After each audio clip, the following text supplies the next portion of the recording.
का mission UP शुरू। सपा और कांग्रेस के साथ बनाया ये प्लान, फूलपुर से करेंगे बीजेपी की नींद हराम।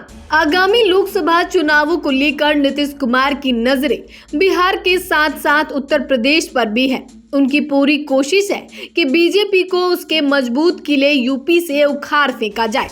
इसकी बड़ी वजह यह है कि पिछले 2 लोकसभा चुनाव और विधानसभा चुनावों में यूपी में बीजेपी का खूब डंका बजा है। वैसे भी 2014 और 2019 के लोकसभा चुनावों में अगर बीजेपी को पूर्ण बहुमत मिला है तो इसमें उत्तर प्रदेश का बड़ा योगदान है। इसलिए अब नीतीश कुमार बीजेपी के गढ़ में खलबली मचाने के मिशन में जुट गए हैं।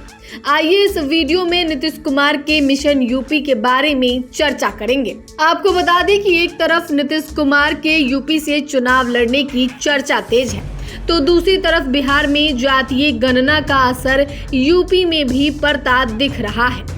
वहां भी इसको कराने की मांग तेज हो गई है। ऐसे में नीतीश कुमार इस मुद्दे पर सपा व कांग्रेस के साथ मिलकर मंथन करने की तैयारी में है। वहीं इसमें नीतीश कुमार के उत्तर प्रदेश से लोकसभा चुनाव लड़ने की संभावनाओं पर भी विचार किया जा सकता है। दरअसल बिहार की राजनीति में ये सुर्खियों में है कि नीतीश कुमार यूपी से लोकसभा चुनाव लड़ सकते हैं। हालांकि इस पर अभी तक औपचारिक मुहर नहीं लगी है, लेकिन बिहार में जातीय गणना कराने के बाद नीतीश कुमार की यूपी में भी खूब चर्चा हो रही है। चूंकि नीतीश कुमार कुर्मी जाति से आते हैं और उत्तर प्रदेश में ओबीसी समुदाय में यह जाति यादव के बाद दूसरा बड़ा समुदाय है, जिसकी आबादी लगभग 6% है। ऐसे में उत्तर प्रदेश में इस समुदाय की बड़ी संख्या को देखते हुए इंडिया गठबंधन की तरफ से नीतीश कुमार को फूलपुर लाने की चर्चा जोर पकड़ रही है।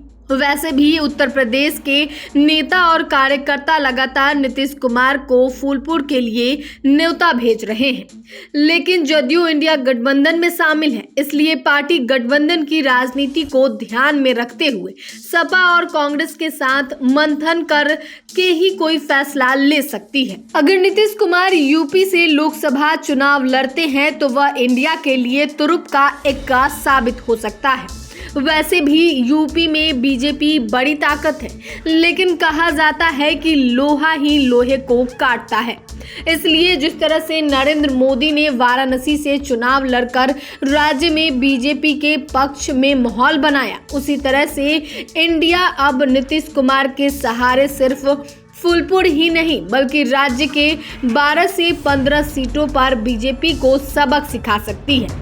देखें तो बिहार में जातीय गणना कराकर नीतीश कुमार पहले से भी ज्यादा मजबूत हो गए हैं। वैसे भी आजादी के इतने वर्षों के बाद भी नीतीश कुमार पहले ऐसे मुख्यमंत्री हैं जिन्होंने सफलतापूर्वक जातीय गणना करवाया है।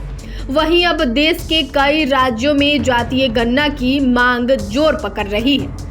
इसमें उत्तर प्रदेश भी शामिल है, जहां अखिलेश यादव लगातार इस मुद्दे को उछाल रहे हैं। इसकी एक बड़ी वजह यह भी है कि बिहार में जातीय गणना कराने के बाद ऐसा कहा जा रहा है कि अब आबादी के अनुसार आरक्षण का दायरा बढ़ सकता है। चूंकि बिहार में पिछड़े और अति पिछड़े समुदाय की बड़ी आबादी है, ऐसे में आरक्षण बढ़ने से महागठबंधन को भी बड़ा फायदा हो सकता है।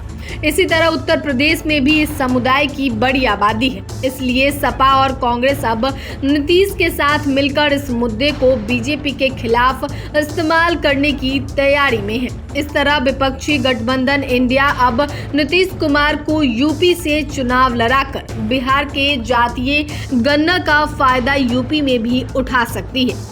ऐसे में यह देखना दिलचस्प होगा कि नीतीश कुमार यूपी से लोकसभा चुनाव लड़ते हैं या नहीं।